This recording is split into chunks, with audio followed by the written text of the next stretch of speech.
ஊரெல்லாம் கூவி ஊரெல்லாம் கூவி முதுகிலே முட்டையிட்டு குளத்தில் போய் பொறிப்பார் அவர் யார்? குளத்தில் போய் பொறிப்பார் அவர் யார்? எங்கள் தமிழ் பண்கள் தந்த அற்புதமான ஒரு விடுகதை இல்லையா? சரியான விடுகதை. ஊரெல்லாம் கூவி உங்க வீட்டுல அழுக்கு இருக்கா கேட்டு, உங்க வீட்டுல அழுக்கு இருக்கா கேட்டு, முதுகிலே முட்டையிட்டு அழகான வெள்ளை வேட்டியில அழுக்கு துணியெல்லாம் வச்சு பல பேருடைய முகம் தெரிஞ்சிருங்கிறதுனால அப்பவே என்னுடைய தொழிலாளிகள் வெள்ளை வேட்டியில அந்த புண்ணிய மாதிரி ஆளுடைய அழுக்க மறைத்தவன் என்னுடைய தொழிலாளி இன்னைக்கு வரைக்கும் அங்க இருந்து இங்க வரைக்கும் அப்படி ஊரெல்லாம் கூவி முதுகிலே முட்டையிட்டு அதை அவிழ்த்து குளத்துல போய் அடிச்சு துவைச்சு அது அற்புதமான அந்த தொழிலாளிக்கு கொடுக்கிறானே, அந்த தொழிலாளியினுடைய பெயர் என்ன தெரியுமா?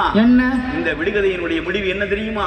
சலவை தொழிலாளி. அவர் யார் என்றால் சலவை தொழிலாளி என்று சொன்னதுதான் என் தமிழ் விடுகதை.